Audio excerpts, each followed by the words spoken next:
Chapter 20 1800 hours, July 18, 2542, Military Calendar.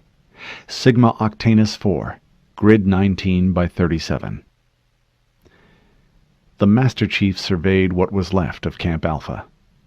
There were only 14 Marine regulars left, balanced against the 400 men and women who had been slaughtered here. He said to Kelly, "Post a guard on the dropship and put 3 on patrol. Take the rest and secure the LZ." "Yes, sir." She turned to face the other Spartans, pointed, made 3 quick hand gestures, and they dispersed like ghosts. The Master Chief turned to the Corporal. "Are you in command here, Corporal?" The man looked around. "I guess so. Yes, sir." "As of 0900 Standard Military Time, Nave SpecWep is assuming control of this operation. All Marine personnel now report through our chain of command. Understand, Corporal?" "Yes, sir." "Now, Corporal, brief me on what happened here." Corporal Harland hunkered down and sketched rough maps of the area as he quickly recounted the brutal series of surprise attacks. "Right here. Grid 13 by 24. That's where they hit us, sir. Something's going on there." The Master Chief scanned the crude maps, compared them with the area surveys displayed in his HUD, then nodded, satisfied. "Get your wounded inside the Pelican, Corporal," he said. "We'll be dusting off soon. I want you to rotate by thirds on guard duty. The rest of your men should get some sleep. But make no mistake, if the Pelican gets fragged, we'll be staying on Sigma Octanus 4. The Corporal paled, then replied, "Understood, sir." He stood slowly. The long day of combat and flight had taken its toll. The Marine saluted, then moved to assemble his team. Inside his sealed helmet, John frowned. These Marines were now under his command, and therefore part of his team. They lacked the Spartans' firepower and training, so they had to be protected, not relied upon. He had to make sure they got out in one piece. Another snag in an already dicey mission. The Master Chief opened his comlink. "Team leaders, meet me at the LZ in 3 minutes." Lights winked on his heads-up display, his Spartans acknowledging the order. He looked around at the destruction. Thin sunlight reflected dully from the thousands of spent shell casings strewn across the battlefield. Dozens of shattered Warthog chassis bled trails of smoke into the hazy sky. Scores of burned corpses lay in the mud. They'd have to get a burial detail down here later, before the grunts got to the dead. The Master Chief would never question his orders, but he felt a momentary stab of bitterness. Whoever set these camps up without proper reconnaissance, whoever had blindly trusted the satellite transmissions in an enemy-held region, had been a fool. Worse, they had wasted the lives of good soldiers. Green Team's leader jogged in from the south. The Master Chief couldn't see her features through her reflective faceplate, but he could tell without checking his HUD that it was Linda by the way she moved. That, and the SRS 99C S2AM sniper rifle with Oracle scope she carried. She carefully looked around, verified that the area was secure, and slung her rifle. She snapped a crisp salute. "Reporting as ordered, Master Chief." Red Team leader, Joshua, ran in from the east. He saluted. "Motion detectors, radar, and automated defenses up and running, sir." "Good. Let's go over this one more time." The Master Chief overlaid a topographic map on their helmets' displays. "Mission Goal 1. We need to gather intelligence on Covenant troop disposition and defenses at Côte d'Azur. Mission Goal 2. If there are no civilian survivors, we are authorized to remote detonate a Havoc tactical nuclear mine and remove the enemy forces. In the meantime, we will minimize our contact with the enemy." They nodded. The Master Chief highlighted the 4 streams that fed into the river delta near Côte d'Azur. "We avoid these routes. Banshees patrol them." He circled where Firebase Bravo had been. "We'll avoid this area as well. According to the Marine survivors, that area is hot. Grid 13 by 24 also has activity. Red Leader, take your squad in along the coast. Stay in the tree line. Green Leader, follow this ridgeline, but keep under cover too. I'll be taking this route. The Master Chief traced a path through a particularly dense section of jungle. It's 1830 hours now. The city is 13 kilometers from here. That should take us no more than 40 minutes. We'll probably be forced to slow down to avoid enemy patrols, but we should all be in place no later than 1930 hours. He zoomed into a city map of Côte d'Azur. Entry points to the city sewer system are... He highlighted the display with nav points. Here, here, and here. Red team will recon the wharf areas. Green takes the residential section. I'll take blue team downtown. Questions? Our communications underground will be limited, Linda said. How do we check in while keeping our heads down? According to the Colonial Administration Authority's file on Côte d'Azur, the sewer systems here have steel pipes running along the top of the plastic conduits. Tap into those and use ground return transceivers to check in. We'll have our own private comm line. Roger, she said. The Master Chief said, as soon as we leave, the dropship dusts off and we'll move here. He indicated a position far to the south of Alpha Camp. If the Pelican doesn't make it, our fallback rendezvous point is here. He indicated a point 50 kilometers south. O&I's welcoming committee has stashed our emergency SATCOM link and survival gear there. No one mentioned that survival gear would be useless when the Covenant glassed the planet. Stay sharp, John said, and come back in one piece. Dismissed. They saluted briskly, then sprinted to their tasks. He switched to Blue Team's frequency. Time to saddle up, Blue Team, he called out. RB back at the bunker for orders. 3 blue lights winked acknowledgement in his display. A moment later, the other 3 Spartans in his squad trotted into position. Reporting as ordered, Blue 2 announced. The Master Chief quickly filled them in on the mission. Blue 2, he nodded at Kelly. You're carrying the nuke and medical gear. Affirmative. Who'll have the detonator, sir? I will, he replied. Blue 3, he turned to Fred. You have the explosives. James, you'll take our extra comm equipment. They double-checked their gear. Modified MA-5B assault rifles, adapted to mount silencers, 10 extra clips of ammunition, frag grenades, combat knives, M60 pistols, small but powerful handguns that fired .45 caliber magnum loads, sufficient to crack through grunt armor. In addition to the weapons, there was a single smoke canister, blue smoke to signal for pickup. John would carry that. Let's go, he said. Blue Team moved out. They quickly entered the jungle in a simple single-file line with Blue 4 in the lead. James had an instinct for walking point. The line was slightly staggered, with John and Kelly slightly to the left of James. Fred brought up the rear. They moved cautiously. Every 100 yards, James signaled the group to a halt while he methodically surveyed the area for any sign of the enemy. The rest of Blue Team crouched and disappeared into the thick jungle foliage. John checked his HUD. They were 1/4 of the way to the city. The team made good time despite the cautious pace. The Mjolnir assault armor allowed them to push their way through the thick jungle like it was a stroll through the woods. As the team moved on, the thin mist that permeated the jungle gave way to a hard, pelting rain. The damp ground gradually turned to mud, forcing the team to slow. Blue 4 stopped dead and raised his fist, the signal to halt and freeze. John stopped in his tracks, his rifle raised and sweeping slowly back and forth, searching for any sign of enemy movement. Normally, the Spartans relied on their armor's detection gear to locate enemy troops, but their motion sensors were useless. Everything moved in the jungle. They had to rely on their eyes and ears and the instincts of their point man. Point to team leader, enemy contact. James' calm voice crackled across the comm channel. Enemy troops within 100 meters of my position, 10 degrees left. With exaggerated slowness, Blue 4 indicated the danger area by pointing. Affirmative, John replied. Blue Team, hold position. Although the motion trackers were of no use here, thermal proved effective. Through the thick sheets of rain, The Master Chief spotted 3 cold spots, grunts in their chilled environmental suits.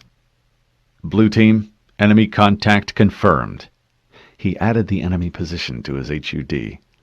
Estimated enemy strength point? Lead, I make 10. Say again 10 Covenant troops. Grunt, sir. They're moving slowly. Double file formation. They haven't spotted us. Orders? John's orders said to minimize contact with the enemy where possible. The Spartans were spread too thinly across the battle area to risk a prolonged engagement, but the grunts were heading right for the Marine bunker.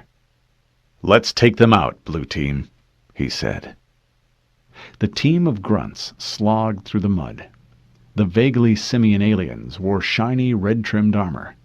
Craggy purple-black hide was visible beneath the environmental suits. Breath masks provided supercooled methane, the aliens' atmosphere. There were 10 of them, moving in 2 columns, spaced roughly 3 meters apart. John noted with satisfaction that they seemed bored. Only the point man and the pair on rear guard had their plasma rifles at the ready. The rest chattered at each other in a weird combination of high-pitched squeaks and guttural barks. Easy, relaxed targets. Perfect. He gave a series of slow hand signals to the rest of the team. They faded back until they were well away from the grunts' field of view. The Master Chief opened the squad-wide comm channel. "They're 70 meters from this depression." He keyed a nav point into the team's topographic display. "They're heading for the western hill, and will probably follow the terrain to the top. We'll fall back now and take concealed positions along the eastern hill. Blue 4, you're our scout. Stay near the bottom and let us know when the rear guard passes you. Take them out first. They seem alert. Blue 2, you have overwatch at the top of the hill. Blue 3, back me up. Silenced weapons only. No explosives, unless things go bad." He paused, then gave the order. "Move out!" The Spartans crept back along their path and spread out along the hill. John, in the center of the line, readied his assault rifle. The team was virtually invisible in the thick foliage, and covered by the barrel-wide tree trunks of the local flora. 1 minute ticked by, then 2, 3. Blue 4's acknowledgement signal blinked twice in John's HUD. Enemy detected. He relaxed his grip on the weapon, waiting. There, 20 meters distant, the grunt point man moved to the edge of the western hill, just downhill from John's position. The alien paused, his plasma rifle sweeping the area, then moved slowly up the rise. A moment later, the rest of the formation came into view, 10 meters behind the point man. Blue 4's indicator winked again. Now. The Master Chief opened fire, a short 3-round burst. The weapon's muffled cough was inaudible over the sound of jungle rainfall. The trio of armor-piercing rounds slashed through the alien's throat protection, rupturing the environment suit. The grunt clutched at his neck, emitted a brief high-pitched gurgle, then fell to the mud, dead. A moment later, the grunt lines came to a clumsy halt, confused. John spotted 2 strobe flashes, and the pair of Covenant rear guards dropped to the ground. Blue 2 to lead, rear guard eliminated. "Hit them!" John barked. The 4 Spartans opened fire in short bursts. In less than a second, 4 more of the grunt patrol were down, dead from headshots. The remaining trio of grunts unslung their plasma rifles, swinging them wildly back and forth, looking for targets and chattering loudly in their strange barking language. John sighted on the alien closest to him and squeezed the trigger. The alien splashed into the mud, methane bubbling from his shattered breath mask. Another pair of sustained bursts, and the last of the grunts were down. Kelly policed the grunts' weapons and handed a plasma rifle to each of the team. The Spartans had standing orders to seize Covenant weapons and technology whenever possible. Blue Team fanned out and continued on their way. When they heard banshees overhead, they hunkered down in the mud, and the flyers passed. 10 more kilometers of rough terrain, and then the jungle stopped, and fields of rice paddies stretched out before them all the way to Côte d'Azur. Crossing these would be more difficult than the jungle. They donned camouflage cloaks that masked their thermal signatures and crawled through the muck on their stomachs. The Master Chief saw 3 larger ships hovering over the city. If they were troop transports, they could carry thousands of Covenant soldiers. If they were warships, any direct ground assault against the city would be futile. Either way, it was bad news. He made sure his vid and audio mission recorders got a good, clear image of the vessels. When they emerged from the mud, they were near the beach on the edge of the city. The Master Chief checked his map readings and made his way to the sewage outlet. The 2-meter diameter pipe was sealed with a steel grate. He and Fred easily bent the bars aside and entered. They sloshed through hip-deep muck. The Master Chief didn't like the cramped quarters. Their mobility was restricted by the narrow pipes. Worse, they were bunched up and therefore easier to kill with grenades or massed fire. Motion sensors picked up hundreds of targets. The constant downpour from storm drains above made the sensors useless. He followed his electronic map through the maze of pipes. Light filtered in from above. Beams of illumination connected to the manhole cover vent holes. Every so often something moved and blocked that light. The Spartans moved quickly and quietly through the sludge and halted when they reached their final waypoint, directly under the center of Côte d'Azur's downtown. With a tiny jerk of his head, the Master Chief informed Blue Team to spread out and keep their eyes peeled. He snaked a fiber-optic probe up through the drain gate at street level and plugged it into his helmet. The yellow light from the sodium vapor lamps washed everything topside in an eerie glow. There were grunts positioned on the street corners, and the shadow of a Banshee flyer circling overhead. The electric cars parked on the street had been overturned, and the waste receptacles had been knocked over or set on fire. Every street-level window was broken. The Master Chief saw no human civilians, alive or otherwise. Blue Team moved up and over a block. The Master Chief checked topside again. There was more activity here. A pack of black-armored grunts meandered down the streets. 2 vulture-headed jackals sat on the corner, squabbling over a hunk of meat. Something else caught his attention, though. There were other aliens on the sidewalk, or rather, above the sidewalk. They were roughly man-sized creatures, unlike any he had ever encountered. The creatures were vaguely slug-like, with pale purple-pink skin. Unlike other Covenant forces, they were not bipeds. Instead, they had several tentacular appendages sprouting from their thick trunks. They floated a half-meter above the ground, as if the odd pink bladders on their backs kept them aloft.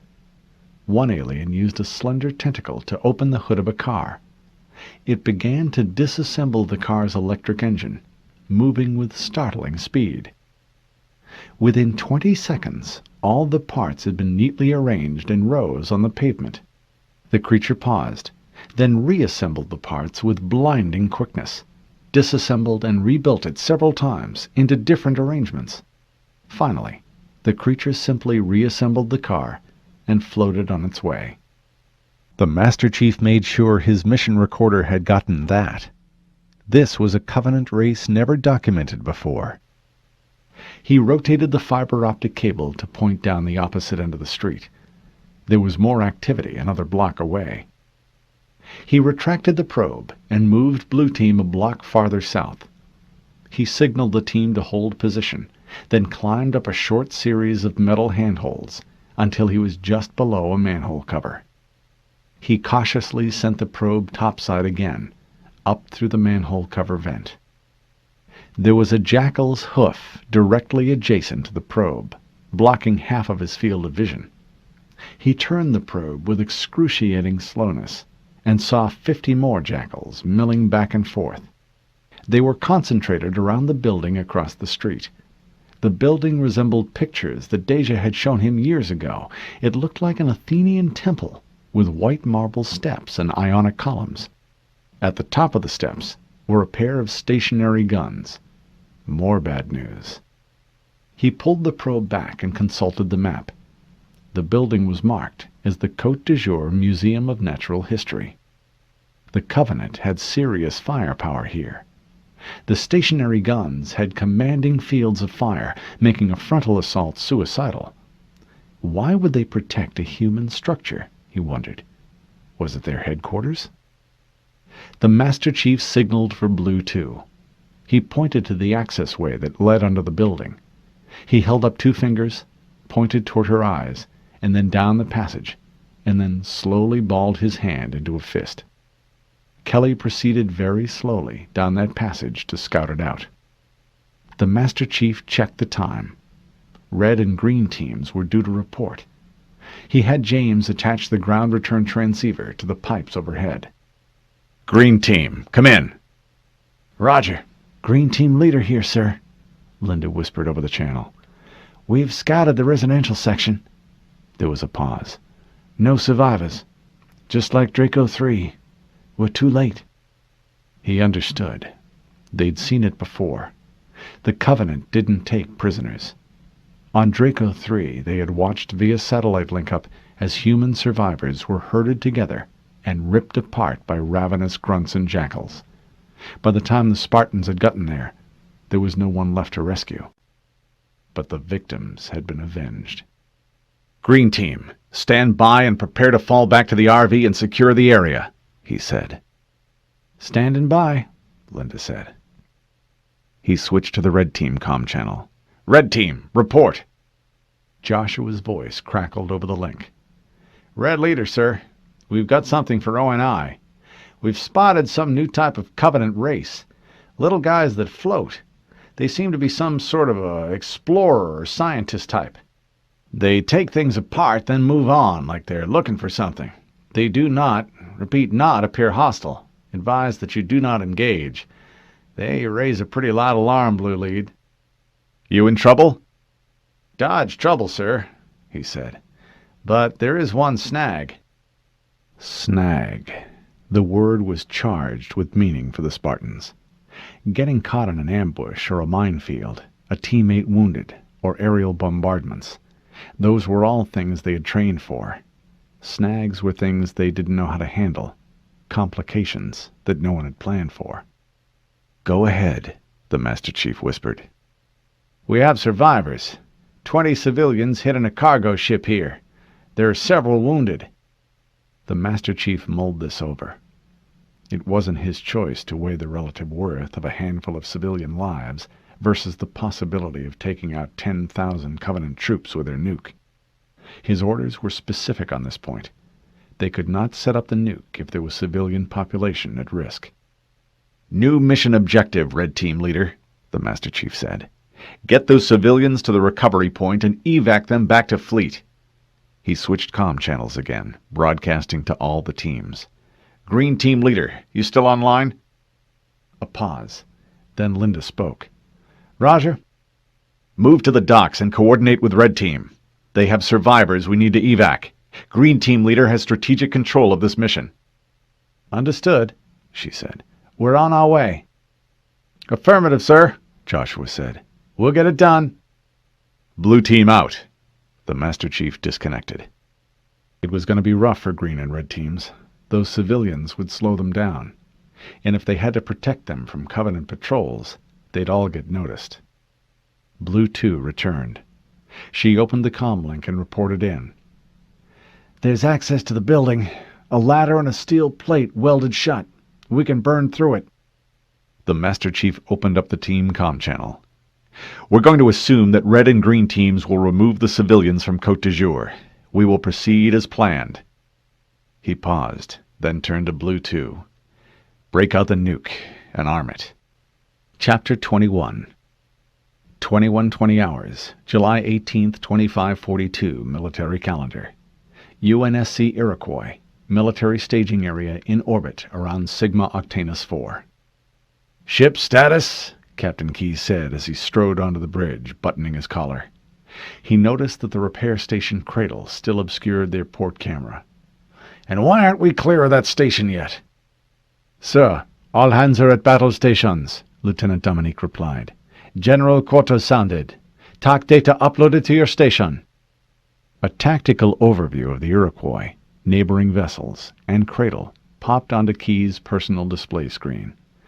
As you can see, Lieutenant Dominique continued, we did clear the station, but they are moving on the same outbound vector we are. Admiral Stanforth wants them with the fleet.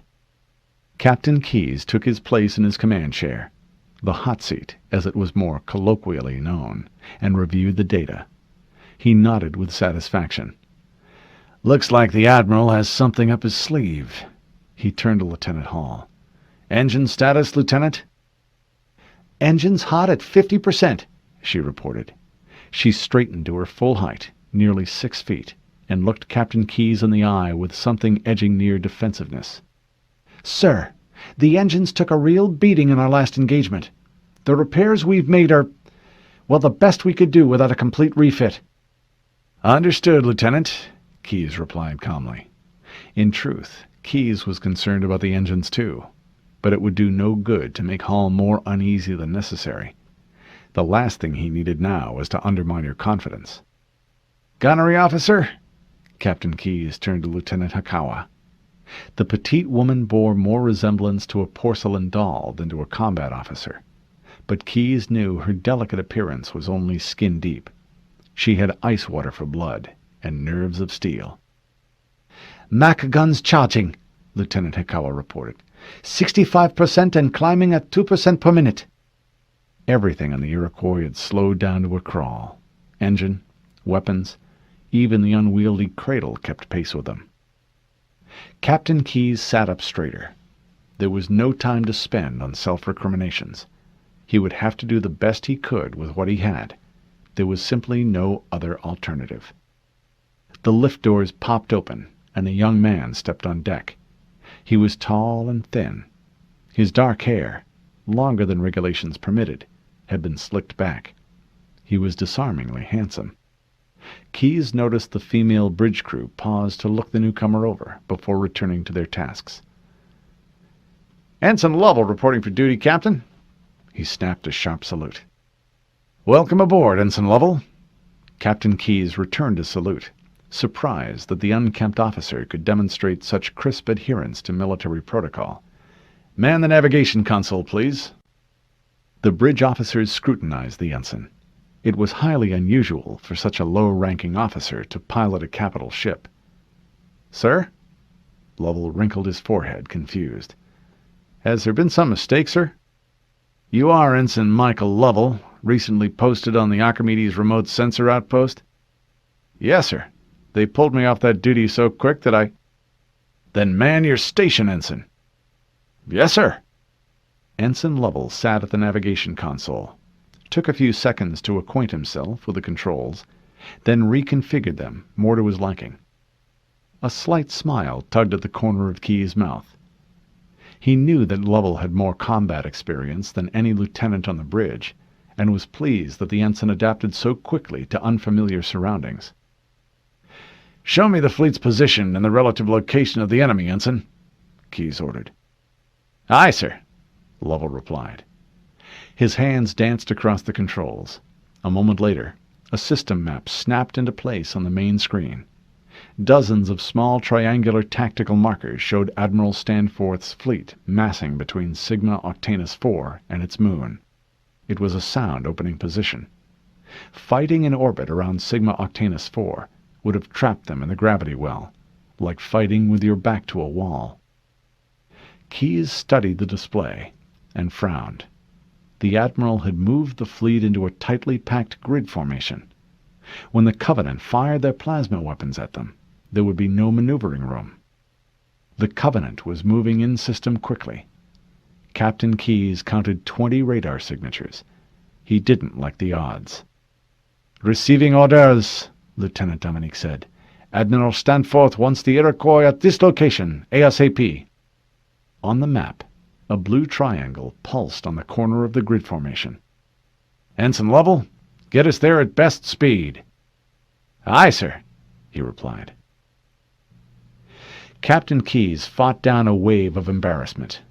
The Cradle Stardock started to pull ahead of the Iroquois. It took up a position directly over the Admiral's phalanx formation. The refit station rotated, presenting its edge to the incoming Covenant fleet to show them the smallest target area. "Rotating and reversing burn," Ensign Lovell said. The Iroquois spun about and slowed. "Thrusters to station keeping. We're locked in position, sir." "Very good, Ensign. Lieutenant Hikawa, divert as much power as you need to get those Mac guns charged." "Aye, sir," Hikawa replied. "Capacitors charging at maximum rate." "Capitan," Lieutenant Dominique said, "we're receiving an encrypted firing solution and countdown timers from the Leviathan's AI. Transfer that vector to Lieutenant Hikawa and show me on screen." A line appeared on the tactical map, connecting the Iroquois to one of the incoming Covenant frigates. The firing timer appeared in the corner. 23 seconds. "Now show me the entire fleet's firing solutions, Lieutenant Dominique." A web of trajectories crossed the map with tiny countdown times next to each. Admiral Stanforth had the fleet exchanging fire with the Covenant, like a line of redcoats and colonial militia in the Revolutionary War. Tactics that could best be described as bloody or suicidal. What the hell was the Admiral thinking? Keyes studied the displays, trying to divine a method to his commanding officer's madness. Then he understood. Risky, but if it worked, brilliant. The fleet's firing countdowns were roughly timed so that the shots would be staggered into 2, maybe 3 massive salvos. The first salvo would, hopefully, knock out the Covenant ship's shields.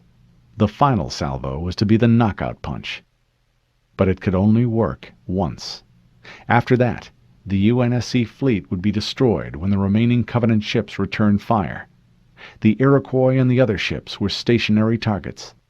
He appreciated that the Admiral couldn't get too far from Sigma Octanus 4, but with zero momentum and no room to maneuver, there'd be no way to avoid those plasma bolts. "Sound decompression alarms in all non-essential sections, Lieutenant Hall, and then empty them." "Aye, sir," she said, and bit her lower lip. "Guns! Status on the Macs?" Key's eyes were glued to the firing countdown. 20 seconds. 15. 10. "Sir, Mac weapon systems are hot," Hikawa announced. "Removing safeties now." The Covenant ships started to rotate slowly in space, although their momentum continued to carry them on their inbound trajectory toward the UNSC phalanx. Motes of red light collected along the alien ship's lateral lines. 5 seconds. "Transferring firing control to the computer," Lieutenant Hikawa said. She punched a series of firing codes into the computer, then locked down the controls. The Iroquois recoiled and spat twin bolts of thunder toward the enemy. The starboard view screen showed UNSC destroyers and frigates launching their opening salvo. The Covenant fleet fired as well. Angry red lances of energy raced through space towards them. "Time until that plasma impacts?" Captain Keyes asked Ensign Lovell. 22 seconds, sir."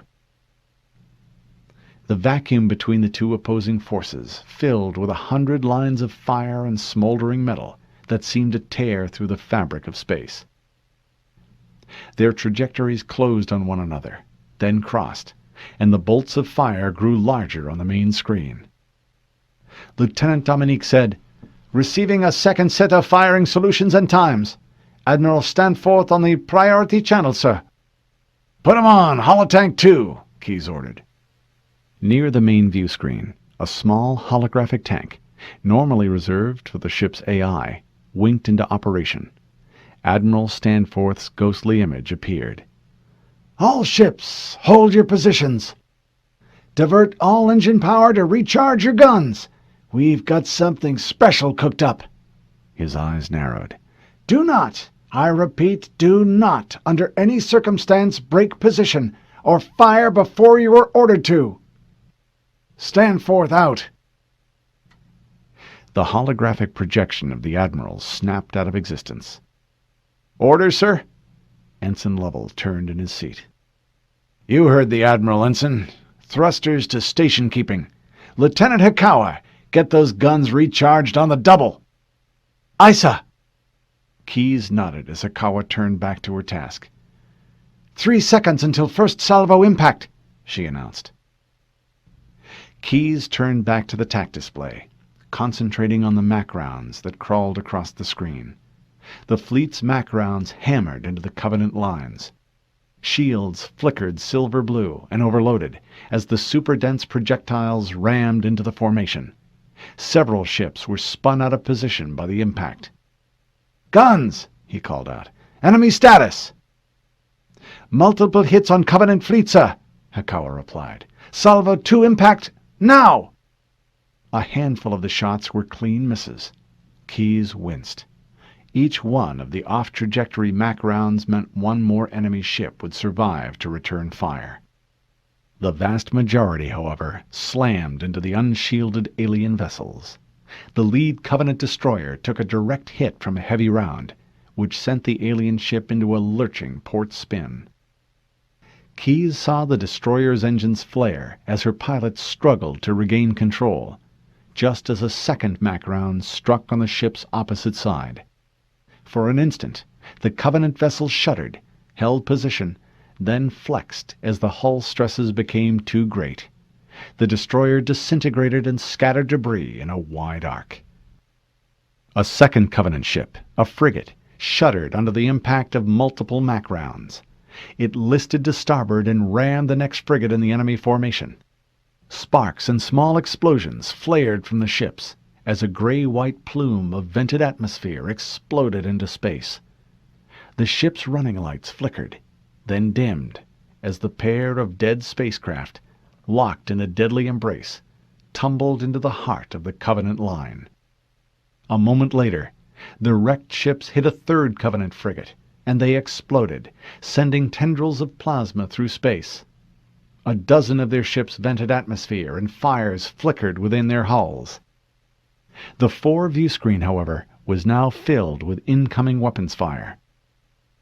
Fleet Commander on priority channel, Dominique announced. Audio only. Patch it through, Lieutenant, Keyes ordered.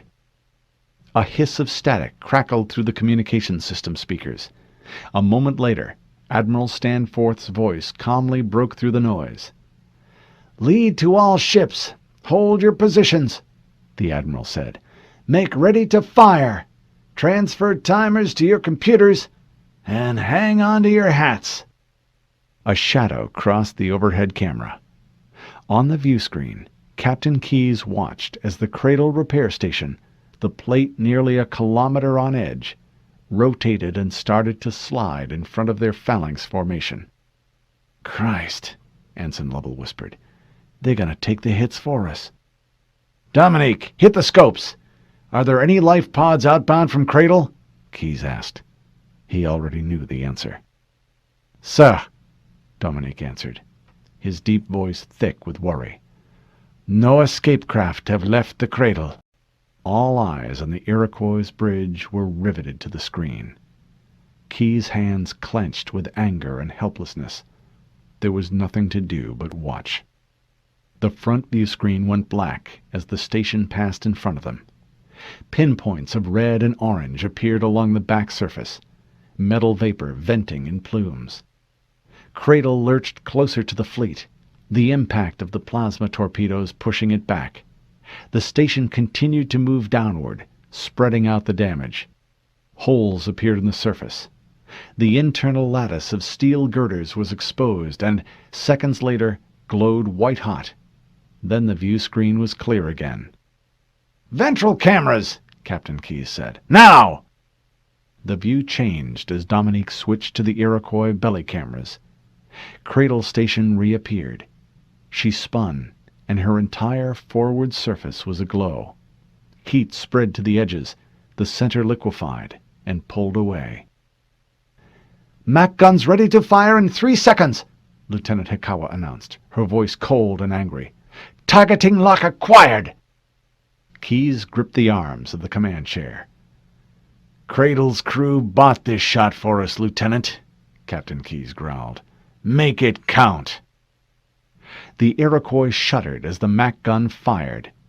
On the status display, Keyes watched as the rest of the UNSC fleet fired simultaneously. A 21-gun salute 3 times over for those on board the station who had given their lives. "All ships, break and attack!" Admiral Stanforth bellowed. "Pick your targets and fire at will! Take as many of these bastards out as you can! Stanforth out!" They had to move before the Covenant plasma weapons recharged. "Give me 50% on our engines," Captain Keyes ordered, "and come about to course 280. "Aye," Ensign Lovell and Lieutenant Hall replied in unison. "Lieutenant Hikawa, release safeties on the Archer missile system." "Safeties disengaged, sir." The Iroquois moved away at a near right angle from the phalanx formation. The other UNSC ships scattered at all vectors. One UNSC destroyer, the Lancelot, accelerated straight toward the Covenant line. As the UNSC ships scattered, the Mac salvo reached the Covenant ships. The Admiral's firing solutions had targeted the remainder of the Covenant battle group's smaller ships. Their shields sparkled, rippled, and then flickered out of existence. Their frigates shattered under the impact of the firepower. Holes ripped through their hulls. Wrecked spacecraft drifted lazily through the battle area. The surprise second salvo had cost the Covenant dearly. A dozen enemy ships were out of the fight. That left 8 Covenant vessels, destroyers and cruisers. Pulse lasers and Archer missiles fired, and every ship on screen accelerated towards one another. Both Covenant and UNSC ships released their single-ship fighters. The TAC computer was having trouble tracking everything. Keyes cursed to himself over the lack of a ship AI, as the missile fire and plasma discharges strobed in the blackness. Single ships, the humans' longsword fighters and the flat, vaguely Piscine Covenant fighters, dove and fired and impacted into warships. Archer missiles left trails of exhaust. Blue pulse lasers scattered inside the clouds of vented propellant and atmosphere and cast a ghostly blue glow over the scene. "Order, sir?" Lovell asked nervously. Captain Keyes paused. Something felt wrong. The battle was utter chaos, and it was nearly impossible to tell exactly what was happening. Sensor data was thrown off by the constant detonations and fire of the aliens' energy weapons. "Scan near the planet, Lieutenant Hall," Keyes said. "Ensign Lovell, move us closer to Sigma Octanus 4. "Sir?" Lieutenant Dominique said. "We are not engaging the Covenant fleet?" "Negative, Lieutenant." The bridge crew paused for a fraction of a second, all except Ensign Lovell, who tapped on the controls and plotted a new course. The bridge crew had all had a taste of being heroes in their last battle, and they wanted more. Captain Keyes knew what that was like, and he knew how dangerous it was. He was not about to charge into battle, however, with the Iroquois at half power, her structural integrity already compromised, and with no AI to mount a point defense against Covenant single ships. One plasma torpedo to their lower decks would gut them. If he remained where he was and attempted to shoot into the fray, he was just as likely to accidentally hit a friendly ship as a Covenant vessel. No, there were several damaged Covenant ships in the area. He would finish them off, make sure they could not launch any attack on their fleet. There was no glory in the action, but considering their present condition, glory was of little concern. Survival was. Captain Keyes watched the battle rage in the starboard camera. The Leviathan took a plasma bolt, and her foredecks burned. One Covenant ship collided with the UNSC frigate Fairweather. The superstructures of the two craft locked together, and both ships opened fire at point-blank range. The Fairweather detonated into a ball of nuclear fire that engulfed the Covenant destroyer. Both ships faded from the tactical display. "Covenant ship detected in orbit around Sigma Octanus 4, Lieutenant Hall reported. "Let me see it," Keyes said. A small vessel appeared on screen. It was smaller than the Covenant equivalent of a frigate, but definitely larger than one of the aliens' dropships. It was sleek and seemed to waver in and out of the blankness of space. The engine pods were baffled and devoid of the characteristic purple-white glow of Covenant propulsion systems. "They're in a geosynchronous orbit over Côte d'Azur," Lieutenant Hall reported. "Their thrusters are firing microbursts. Precision station-keeping, sir, if I were to guess." Lieutenant Dominique interrupted. "Detected scattering from a narrow-beam transmission on the planet's surface, sir. A far-infrared laser." Captain Keyes turned toward the main battle on screen. Was this slaughter just a diversion? The original attack on Sigma Octanus 4 had been for the sole purpose of landing ships and invading Côte d'Azur. Once accomplished, their battle group had left.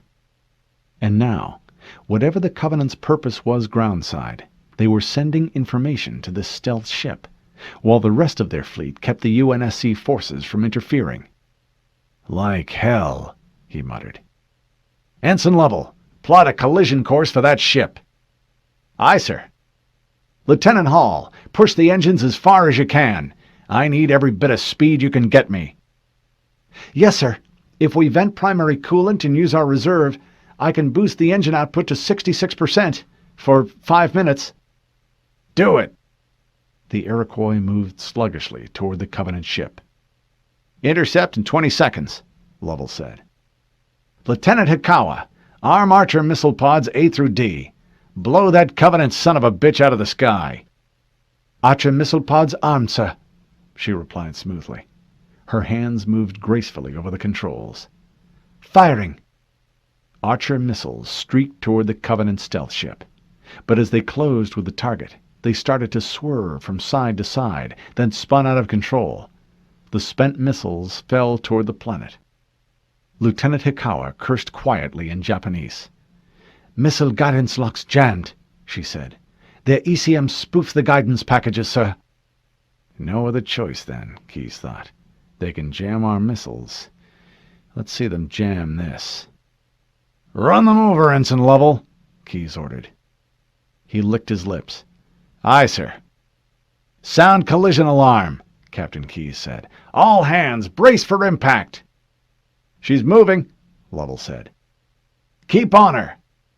"Course correcting now. Hang on," Lovell said. The 8,000-ton Iroquois slammed into the tiny Covenant ship. On the bridge, they barely felt the impact. The diminutive alien vessel, however, was crushed from the force. Her crippled hull spun towards Sigma Octanus 4. "Damage report," Keyes bellowed. "Lower decks 3 through 8 show hull breach, sir," Hall called out. "Internal bulkheads were already closed and no one was in those areas, per your orders. No systems damage reported." "Good. Move to her original position, Ensign Lovell. Lieutenant Dominique, I want that transmission beam intercepted." The ventral cameras showed the Covenant ship plunge into the atmosphere. Its shield glowed yellow, then white, then dissipated as the ship's systems failed. It burst into crimson flame and burned across the horizon, a black plume of smoke trailing in its wake. "The Iroquois is losing altitude," Ensign Lovell said. "We're falling into the planet's atmosphere, bringing us about." The Iroquois spun 180 degrees. The ensign concentrated on his displays, then said, "No good. We need more power. Sir, permission to fire emergency thrusters?" "Granted." Lovell exploded the aft emergency thrusters, and the Iroquois jumped. Lovell's eyes were locked on the repeater displays as he fought for every centimeter of maneuvering he could get. Sweat ran down his forehead and soaked his flight suit. "Orbit stabilizing." "Barely." Lovell exhaled with relief, then turned to face Keyes. "Got it, sir. Thrusters to precision station keeping." "Receiving," Lieutenant Dominique said, and then paused. "Receiving something, sir. It must be encrypted." "Make sure you're recording, Lieutenant." "Affirmative. Recorder's active, but the codebreaker software can't crack it, sir." Captain Keyes turned back to the TAC displays, half expecting to see a Covenant ship in firing position. There wasn't much left of either the Covenant or UNSC fleets. Dozens of ships drifted in space, billowing atmosphere and burning. The rest moved slowly. A few flickered with fire. Scattered explosions dotted the black. One undamaged Covenant destroyer turned, however, and left the battlefield. It came about and headed straight for the Iroquois. "Uh-oh," Lovell muttered. "Lieutenant Hall, get me the Leviathan, priority Alpha channel," Keyes ordered. "Yes, sir," she said. Admiral Stanforth's image appeared in the holotank. His forehead had a gash across it, and blood trickled into his eyes. He wiped it away with a shaking hand, his eyes blazing with anger. "Keyes, where the hell is Iroquois?" "Sir, Iroquois is in geosynchronous orbit over Côte d'Azur. We've destroyed a Covenant stealth ship and are in process of intercepting a secure transmission from the planet." The Admiral stared at him a moment, unbelievingly, then nodded as if this made sense to him. "Proceed." "We have a Covenant destroyer leaving the battle, bearing down on us.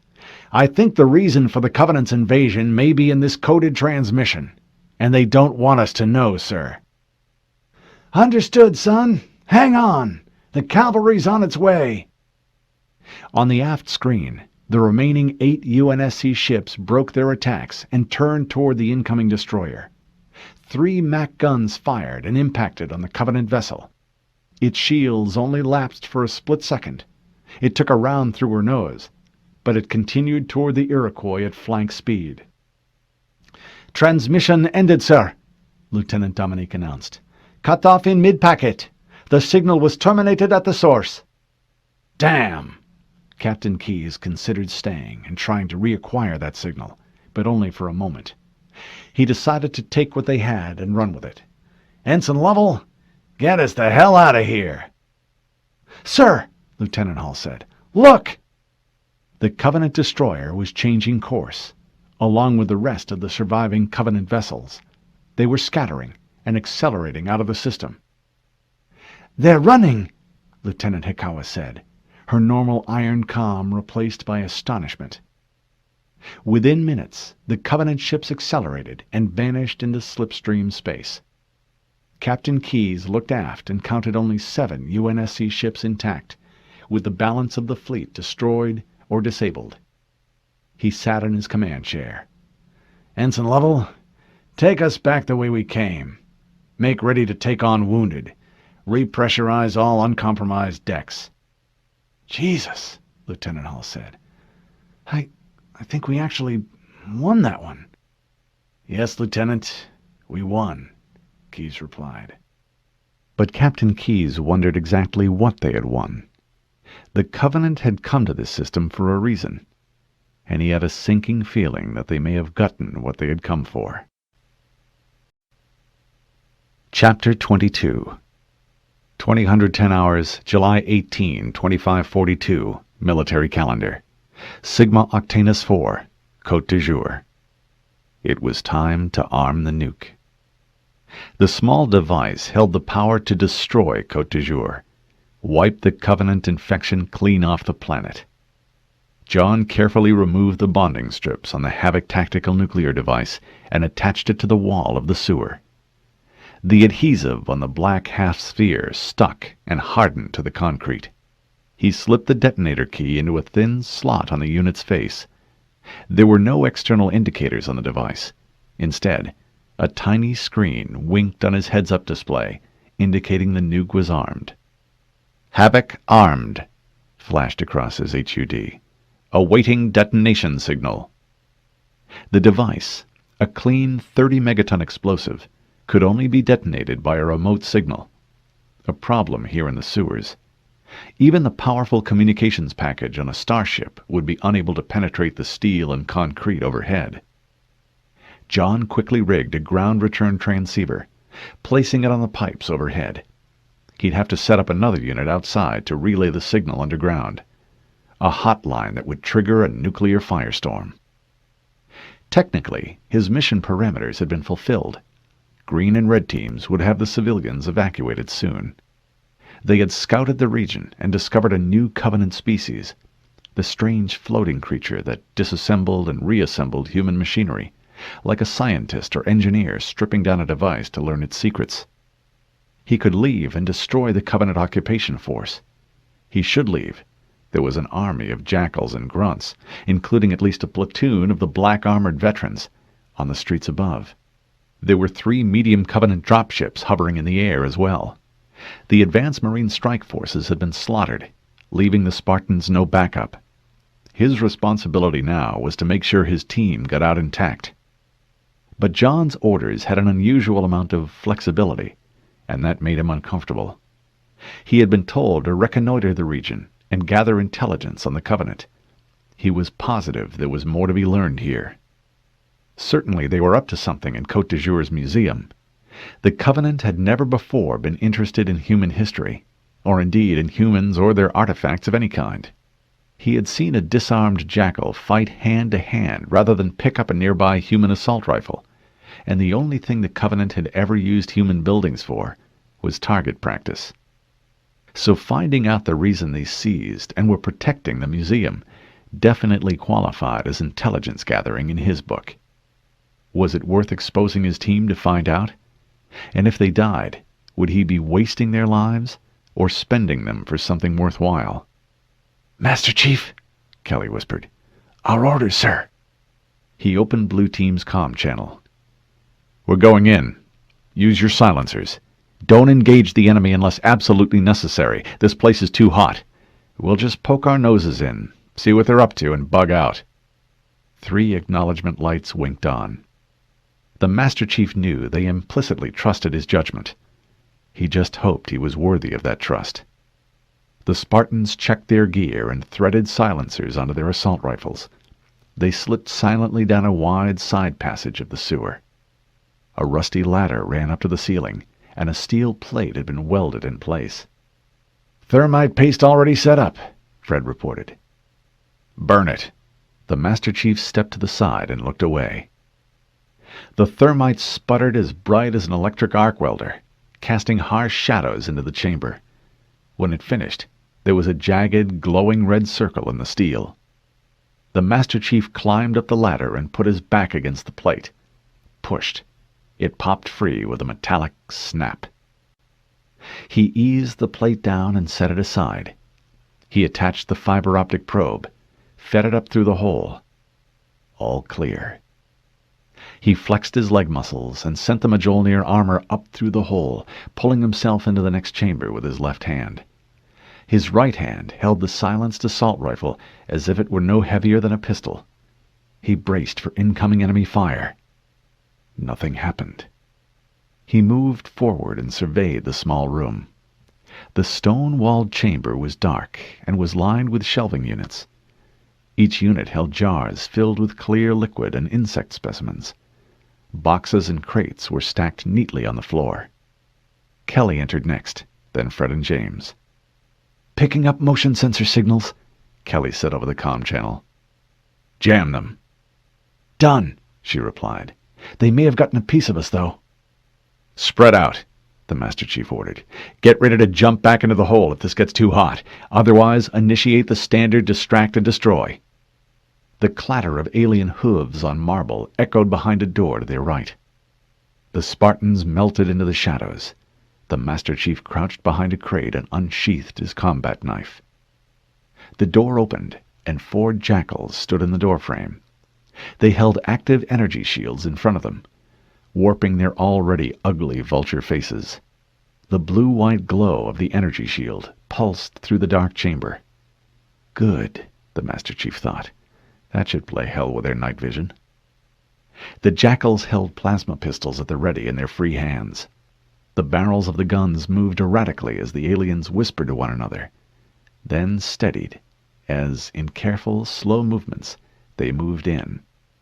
The aliens fanned out into a rough delta formation, the lead jackal a meter ahead of his compatriots. The group approached the Master Chief's hiding spot. There was a slight noise, the clink of glass bottles on the other side of the room. The jackals turned and presented their unshielded backs to the Master Chief. He exploded from his hiding place and jammed his blade into the base of the closest jackal's back. He snapped his right foot out, caught the back of the next jackal's head, crushing its skull. The remaining aliens spun, glistening energy shields interposed between them and him. There were 3 coughs from silenced MA-5Bs. Alien blood, black in the harsh blue-white light, spattered across the inner surfaces of the energy shields as the silence rounds found their marks. The jackals toppled to the ground. The Master Chief policed their plasma pistols and retrieved the shield generators clamped on their forearms. He had standing orders to collect intact specimens of Covenant technology. The Office of Naval Intelligence had not been able to replicate the Covenant's shield technology, but they were getting close. In the meantime, the Spartans would use these. The Master Chief strapped the curved piece of metal to his forearm. He touched one of the 2 large buttons on the unit, and a scintillating film appeared before him. He handed the other shield devices to his teammates. He pressed the second button, and the shield collapsed. "Don't use these unless you have to," he said. "The humming and their reflective surfaces might give us away, and we don't know how long they last." He got 3 acknowledgement lights. Kelly and Fred took up positions on either side of the open door. She gave him a thumbs up. Kelly took point, and the Spartans moved, single file, up a circular stairwell. She paused a full 10 seconds at the doorway to the main floor. She waved them ahead, and they emerged on the main level of the museum. The skeleton of a blue whale was suspended over the main foyer. The dead hulk reminded the Master Chief of a Covenant starship. He turned away from the distraction and slowly moved over the black marble tiles. Oddly, there were no more jackal patrols. There were 100 jackals outside guarding the place, but none inside. The Master Chief didn't like it. It didn't feel right, and Chief Mendez had told him 1,000 times to trust his instincts. Was it a trap? The Spartans staggered their line and moved cautiously into the east wing. There were displays of the local flora and fauna, gigantic flowers and fist-sized beetles, but their motion sensors were cold. Fred halted, and then with a quick hand signal, waved John to move up to his position. He stood by a case of pinned butterflies. On the floor, face down in front of that case, was a jackal. It was dead, crushed flat. There was an imprint of a large boot where the creature's back had been. Whatever had done this had easily weighed a ton. The Master Chief spotted a few blood-smeared prints leading away from the jackal and into the west wing. He flipped on his infrared sensors and took a long look around. No heat sources here or in the nearby rooms. The Master Chief followed the footprints and signaled the team to follow. The west wing held scientific displays. There were static electric generators and quantum field holograms on the walls, a tapestry of darting arrows and wriggling lines. A cloud chamber sat in the corner, with subatomic tracers zipping through its misty confines. The Master Chief noted it was unusually active. This place reminded him of Deja's classroom on Reach. A branch opened to another wing. The word geology was carved on the entry arch. Through that arch there was a strong infrared source, a razor-thin line that shot straight up and out of the building. The Master Chief only caught a glimpse of the thing, a wink and blink, then it was gone again. It was so bright his IR sensors overloaded and automatically shut down. He waved James to take the left side of the arch.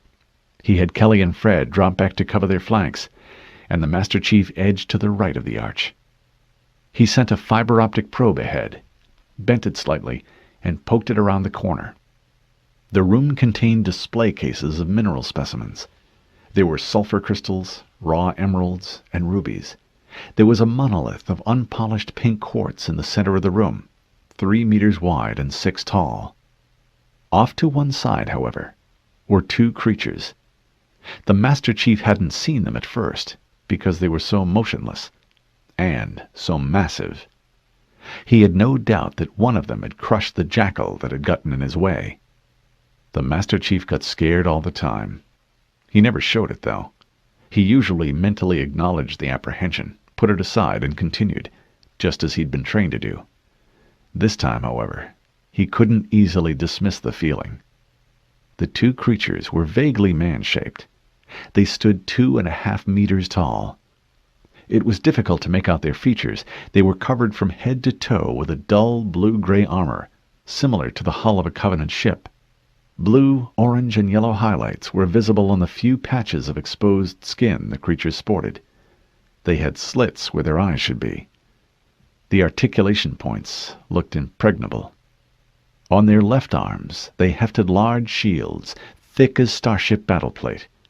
Mounted on their right arms were massive, wide-barreled weapons, so large that the arm beneath seemed to blend into the weapon. They moved with slow deliberation. One took a rock from the display case and set it inside a red metal case. It bent over the case, while the other turned and touched the control panel of a device that looked like a small pulse laser turret. The laser pointed straight up and out through the shattered glass dome overhead. That had been the source of the infrared radiation. The laser must have intermittently scattered off the dust in the air, flashed enough energy into his sensors to burn them out. Something that powerful could beam a message straight into space. The Master Chief made a slow fist, the signal for his team to freeze. Then with slow, deliberate movements, he signaled the Spartans to stay alert and get ready. He waved Fred and Kelly forward. Fred crept closer to him. Kelly slid up next to James. The Master Chief then held up 2 fingers and made a sideways cut, motioning them into the room. Acknowledgement lights winked on. He went in first, sidestepped to the right, with Fred at his side. James and Kelly took the left flank. They opened fire. Armor-piercing rounds pinged off the alien's body armor. One of them turned and brought its shield in front of it, covering its partner, the red case, and the laser beacon. The Spartan bullets didn't even leave a scratch on the armor. The alien raised its arms slightly and pointed at Kelly and James. A flash of light blinded the Master Chief. There was a deafening explosion and a wave of heat. He blinked for a full 3 seconds before he recovered his vision. Where Kelly and James had been, there was a burning crater that fanned backward. Nothing but charcoal and ash remained of the science chamber behind them. Kelly had moved in time. She crouched 5 meters deeper into the room, still firing. James was nowhere to be seen. The other massive creature turned to face the Master Chief. He hit the button on the shield generator on his arm and brought it up just in time. The nearest alien's weapon flashed again. The air in front of the Master Chief shimmered and exploded. He flew backward, crashing through the wall, and skidded for 10 meters before slamming into the wall of the next room. The Jackal shield generator was white-hot. The Master Chief ripped the melted alien device off and threw it away. Those plasma bolts were like nothing he had seen before. They seemed almost as powerful as the stationary plasma cannons the Jackals used. The Master Chief sprang to his feet and charged back into the chamber.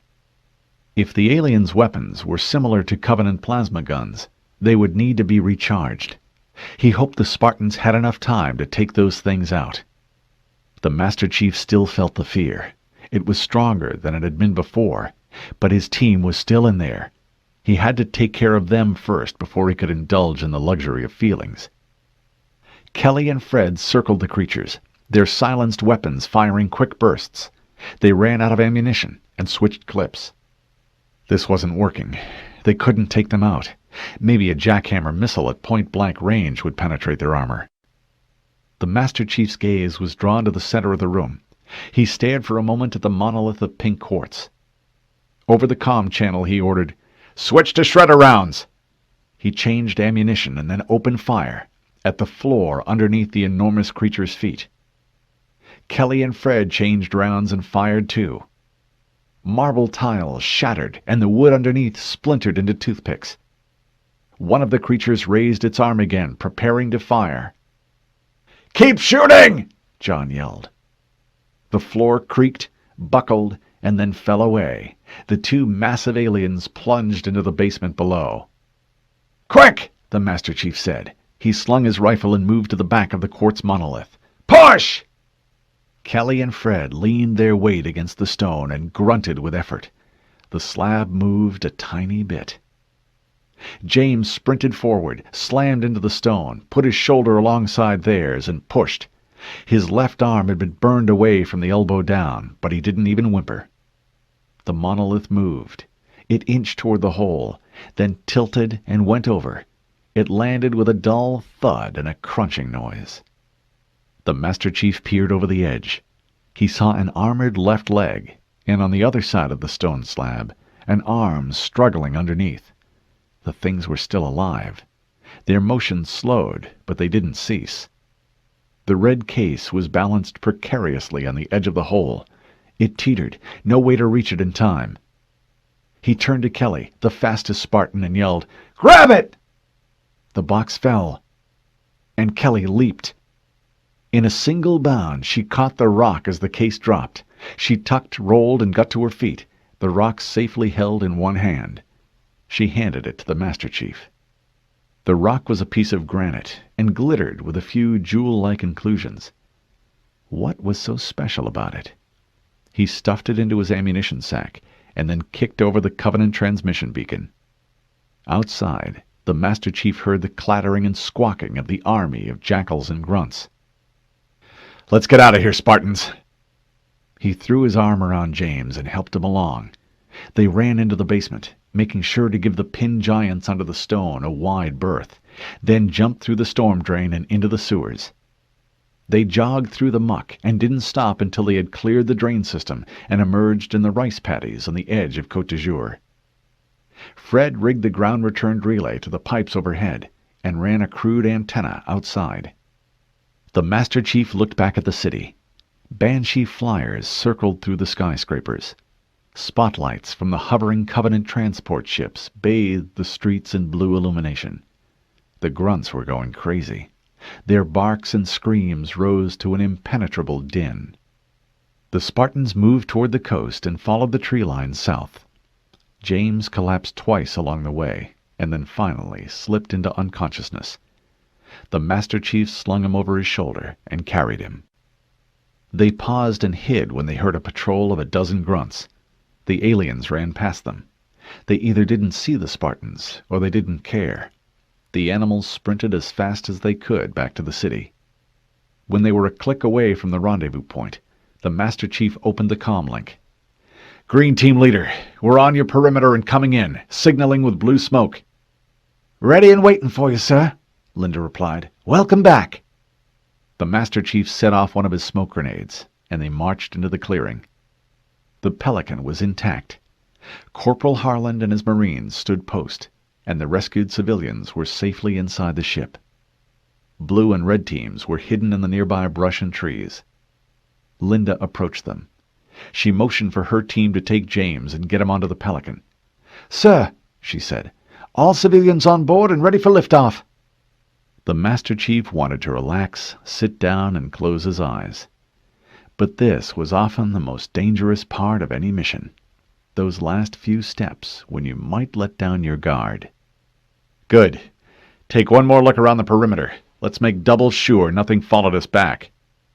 "Yes, sir." Corporal Harland approached and saluted. "Sir, how did you do it?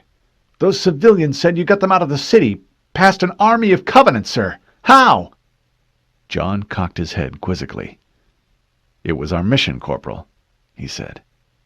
The corporal stared at him, and then at the other Spartans. "Yes, sir."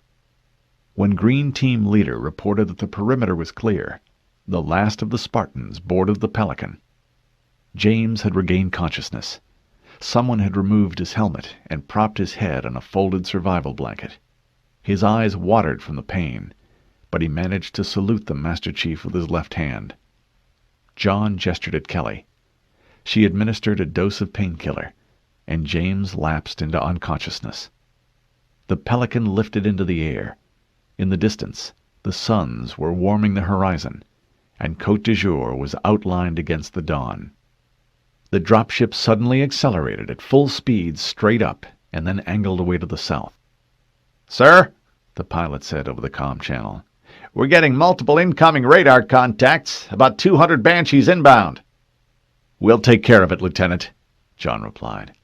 "Prepare for EMP and shockwave." The Master Chief activated his remote radio transceiver. He quickly keyed in the final failsafe code then sent the coded burst transmission on its way. A third sun appeared on the horizon. It blotted out the light of the system's stars, then cooled from amber to red, and darkened the sky with black clouds of dust. "Mission accomplished," he said. Chapter 23. 0500 hours, July 18, 2542, military calendar. UNSC Iroquois, military staging area in orbit around Sigma Octanus 4. Captain Keyes leaned against the brass railing on the bridge of the Iroquois and surveyed the devastation. The space near Sigma Octanus 4 was littered with debris. The dead hulks of Covenant and UNSC ships spun lazily in the vacuum, surrounded by clouds of wreckage. Jagged pieces of decimated armor plate, shattered single-ship fuselages, and heat-blackened metal fragments created a million radar targets. The debris field would clutter this system and make for a navigational hazard for the next decade. They had recovered nearly all the bodies from space. Captain Keyes' gaze caught the remnants of the cradle as the blasted space dock spun past. The kilometer-wide plate was now safely locked in a high orbit around the planet. She was slowly being torn apart from her own rotation. Girders and metal plates warped and bent as the gravitational stresses on the ship increased. The Covenant plasma weapons had burned through 10 decks of super-hard metal and armor like so many layers of tissue paper. 30 volunteers on the repair station had died piloting the unwieldy craft. Admiral Stanforth had gotten his win, but at a tremendous cost. Keyes brought up the casualty figures and damage estimates on his datapad. He scowled as the data scrolled across his screen. The UNSC had lost more than 20 ships, and those that survived had all suffered heavy damage. Most would require months of time-consuming repair at a shipyard. Nearly 1,000 people were killed in the battle, and hundreds more were wounded, many critically. Add to that the 1,600 Marine casualties on the surface, and the 300,000 civilians murdered in Côte d'Azur at the hands of the Covenant. Some win, Keyes thought bitterly. Côte d'Azur was now a smoldering crater, but Sigma Octanus 4 was still a human-held world. They had saved everyone else on the planet, nearly 13 million souls. So perhaps it had been worth it. So many lives and deaths had been measured in this battle. Had the balance of the odds tipped slightly against them, everything could have been lost. That was something he had never taught any of his students at the academy, how much victory depended on luck as well as skill. Captain Keyes saw the last of the Marine dropships returning from the planet's surface. They docked with the Leviathan, and then the huge carrier turned and accelerated out of the system. "Sensor sweep complete," Lieutenant Dominique reported. "I think that was the last of the lifeboats we picked up, sir." "Let's make certain, Lieutenant," Keyes replied. "One more pass through the system, please. Ensign Lovell, plot a course and take us around again." "Yes, sir," Lovell wearily replied. The bridge crew was exhausted, physically and emotionally. They had all pulled extended shifts as they searched for survivors. Captain Keyes would rotate shifts after this next pass. As he looked at this crew, he noticed that something was different. Lieutenant Hikawa's movements were crisp and determined, as if everything she did now would decide their next battle. It made a startling contrast to her normally lethargic efficiency. Lieutenant Hall's false exuberance had been replaced by genuine confidence. Dominique almost seemed happy, his hands lightly typing a report to FleetCom. Even Ensign Lovell, despite his exhaustion, stepped lively. Maybe Admiral Stanforth was right. Maybe the fleet needed this win more than he had realized. They had beaten the Covenant. Although not widely known, there had only been 3 small engagements in which the UNSC fleet had decisively defeated the Covenant. And not since Admiral Cole had retaken Harvest Colony had there been an engagement on this scale. A complete victory, a world saved. It would show everyone that winning was possible, that there was hope. But, he mused, was there really? They won because they had gotten lucky, and had twice as many ships as the Covenant. And, he suspected, they had beaten the Covenant because the Covenant's real objective hadn't been to win. Naval intelligence officers had come aboard the Iroquois immediately after the battle. They congratulated Captain Keyes on his performance, and then copied and purged every single bit of data they had intercepted from the Covenant planetside transmission. Of course, the ONI spooks left without offering any explanation. Keyes toyed with his pipe, replaying the battle in his mind. No.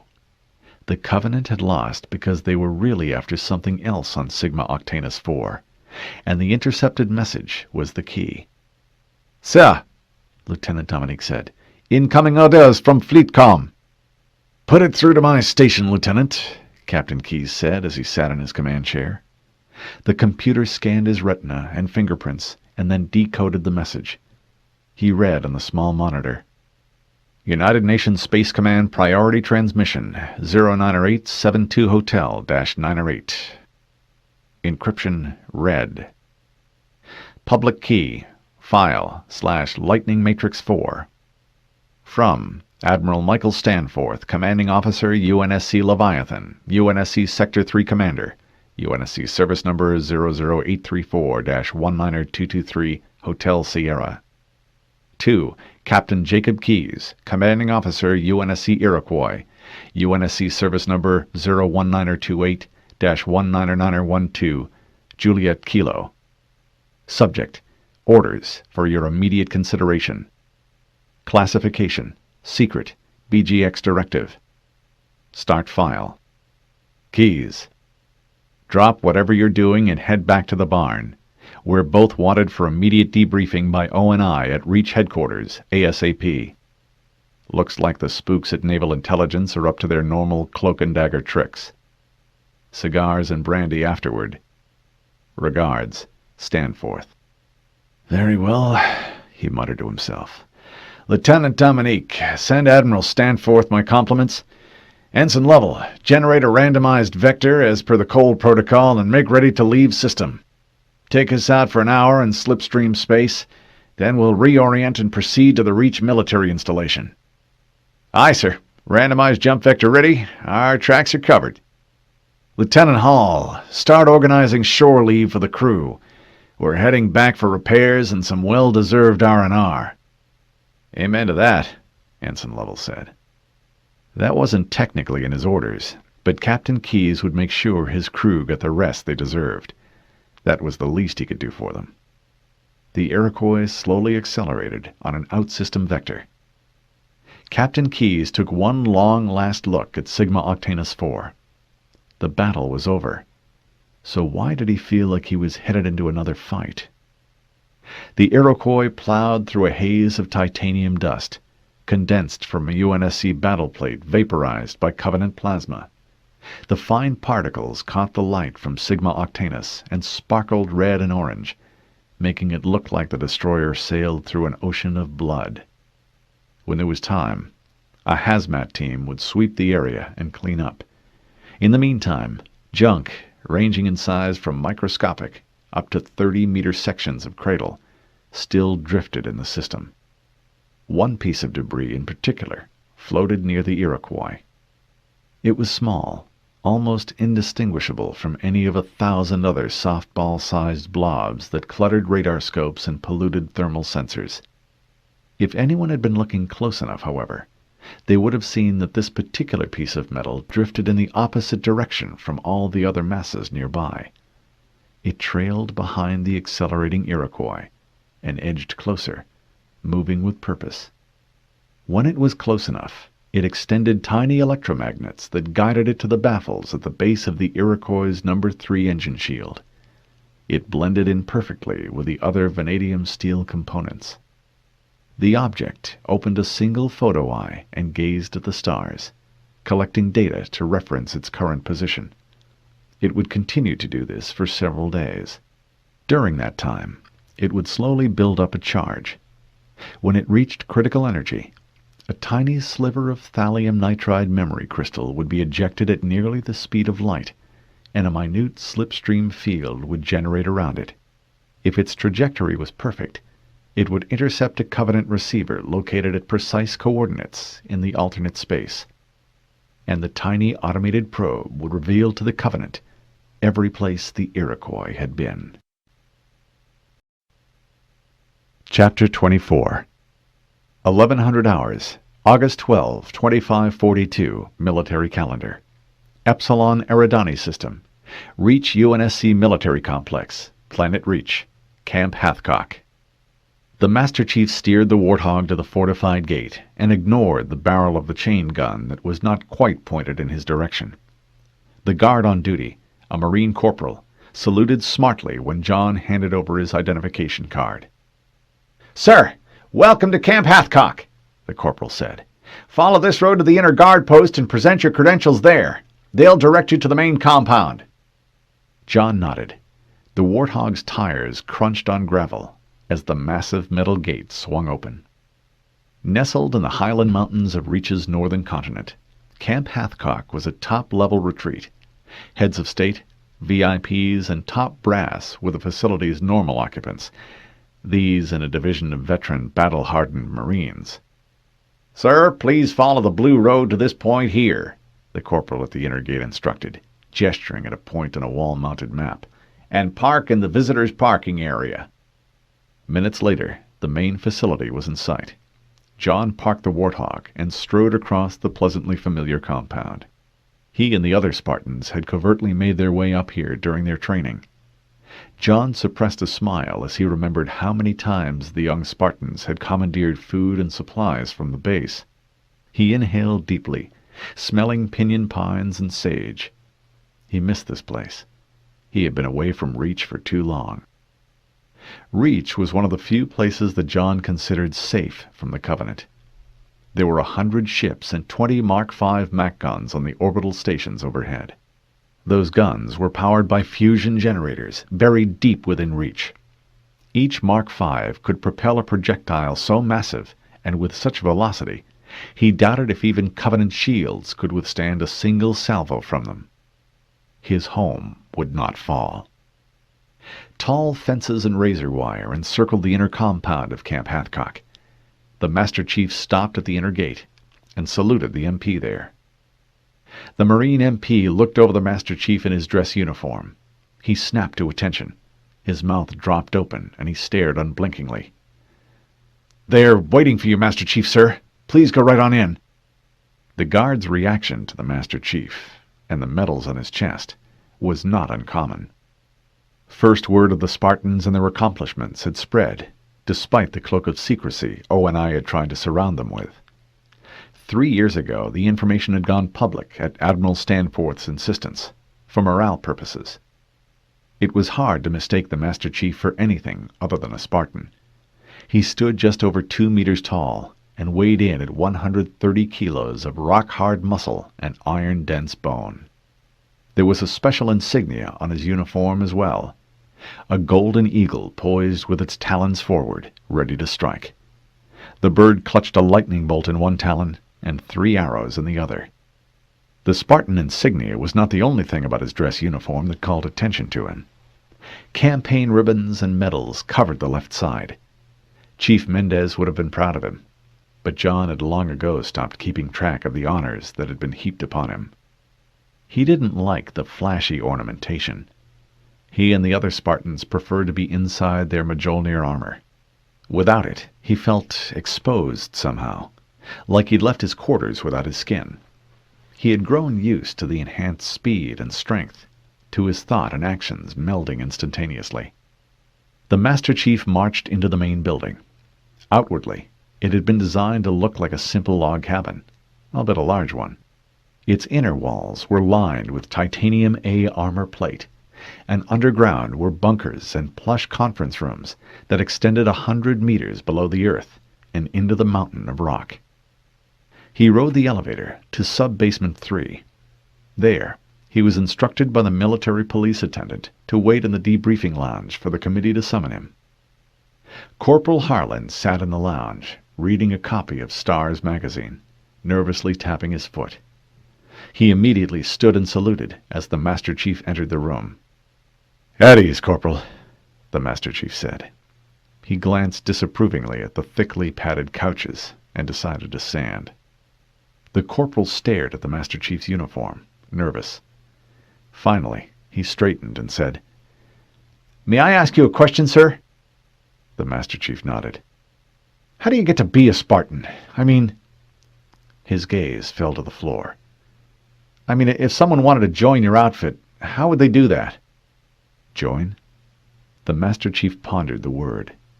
How had he joined? Dr. Halsey had picked him and the other Spartans nearly 25 years ago.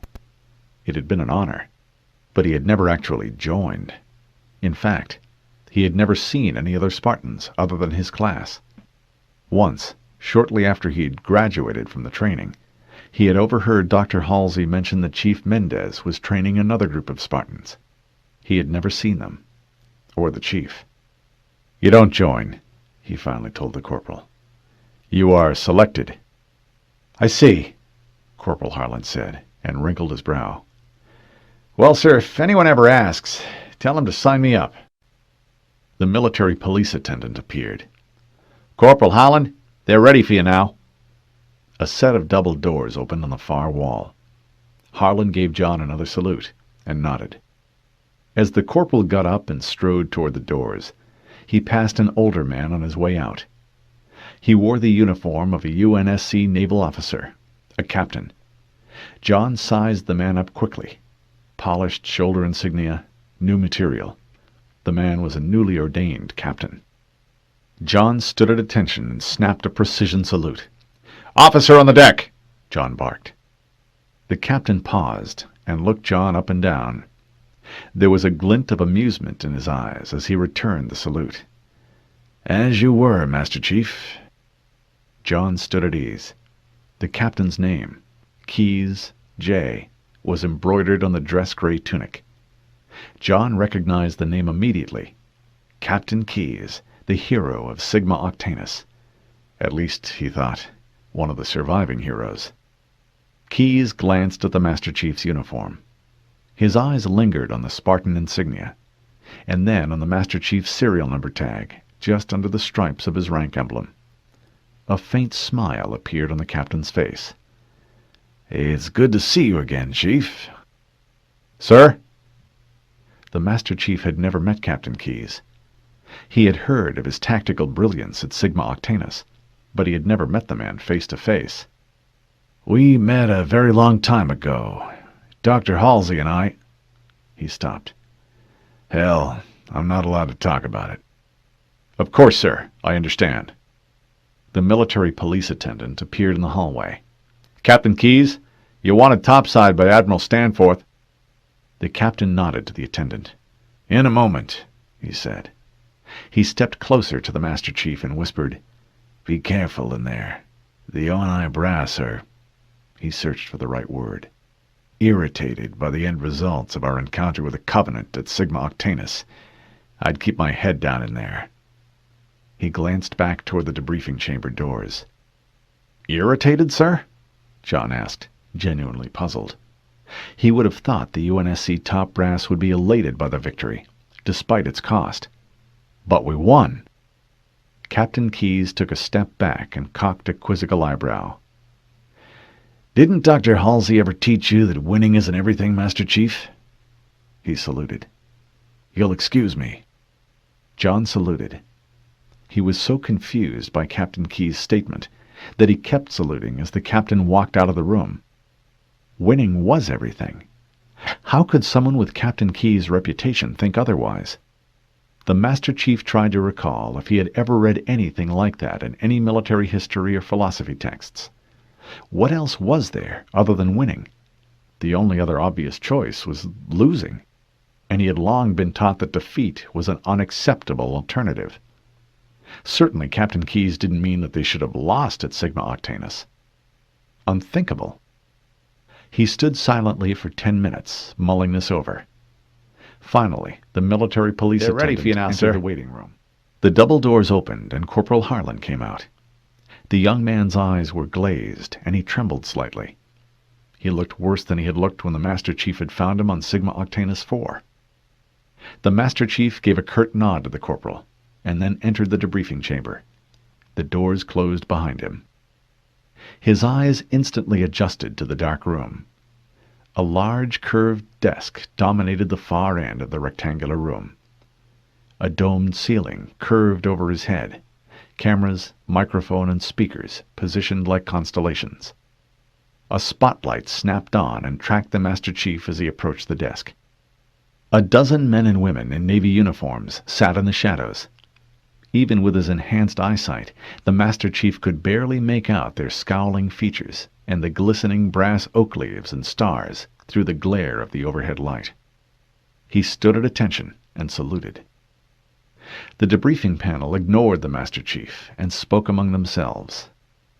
"The transmission that Keyes intercepted only makes sense translated this way," a man in the shadows said. A holotank hummed into operation. Tiny geometric symbols danced in the air above it. Squares, triangles, bars, and dots. To the Master Chief, they looked like either Morse code or ancient Aztec hieroglyphics. "I will concede that point," a woman's voice in the darkness replied. "But translation software comes up empty. It's not a New Covenant dialect that we've discovered." "Or a Covenant dialect at all," someone else said. Finally, one of the officers deigned to notice the Master Chief. "At ease, soldier," he said. The Master Chief let his arm fall. "Spartan 117, reporting as ordered, sirs." There was a pause. Then the woman's voice spoke up. "We would like to congratulate you on your successful mission, Master Chief. You've certainly given us plenty to consider. We would like to pin down a few details of your mission." There was something in her voice that made John nervous. Not scared, but it was the same feeling he had going into combat.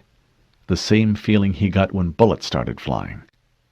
"You do know, Master Chief," the first male voice said, "that not answering truthfully or omitting any relevant details will lead to a court-martial?"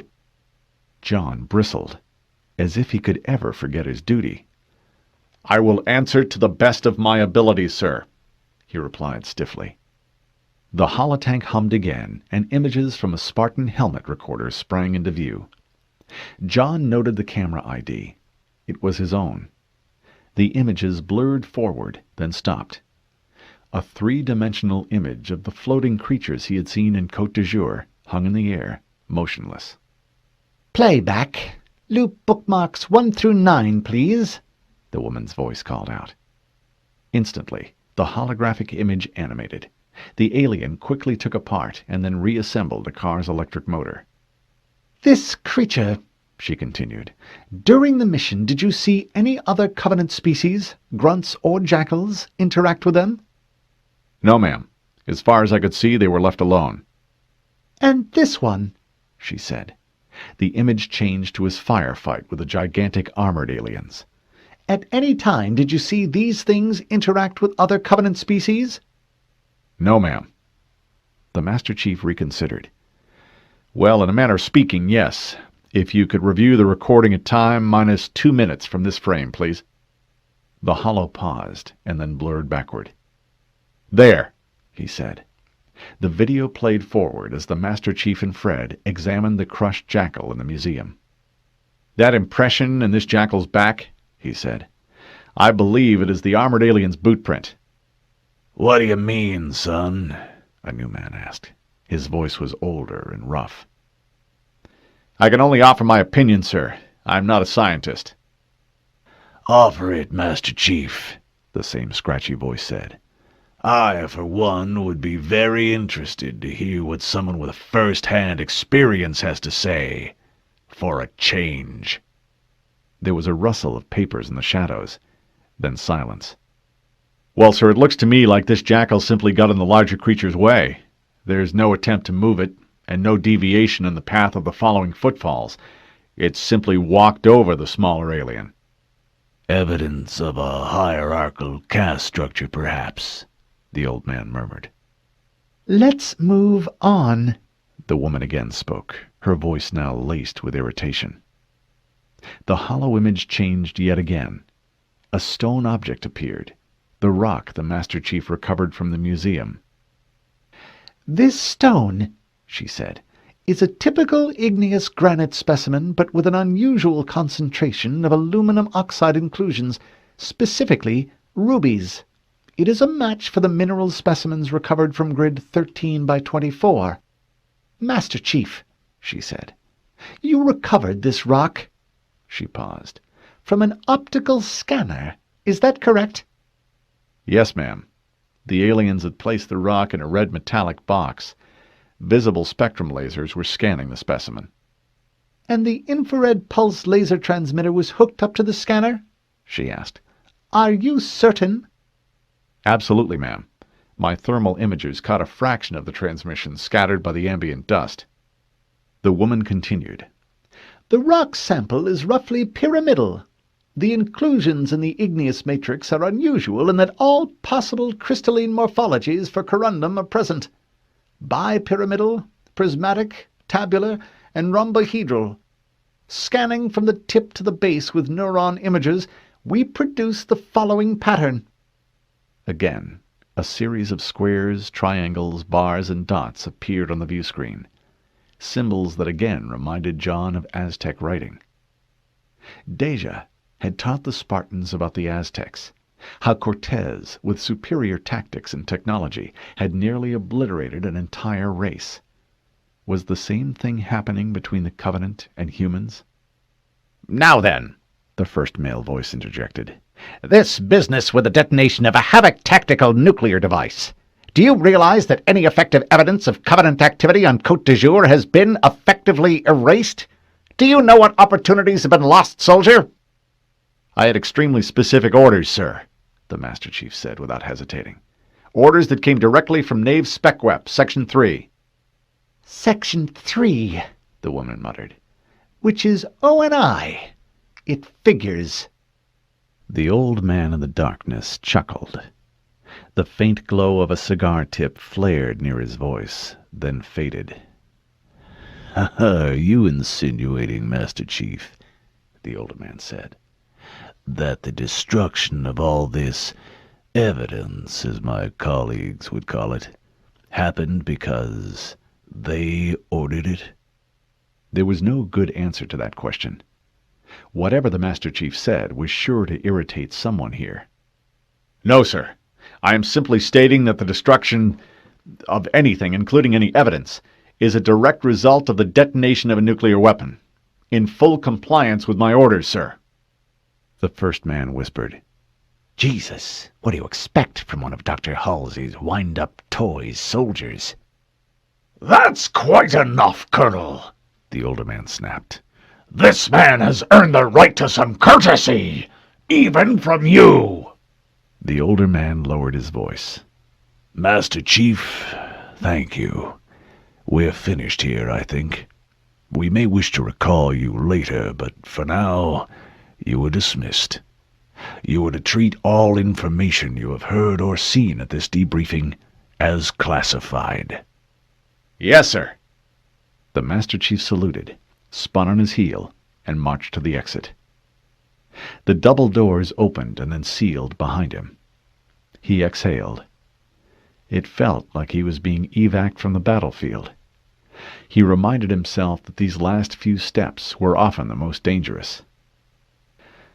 I hope they treated you well, or at least decently. Dr. Halsey sat in an overstuffed chair. She wore a long gray skirt that matched her hair. She rose and took his hand and gave it a small squeeze. The Master Chief snapped to attention. Ma'am, a pleasure to see you again. How are you, Master Chief? She asked. She stared pointedly at the hand pressed to his forehead in a tight salute. Slowly, he dropped his hand.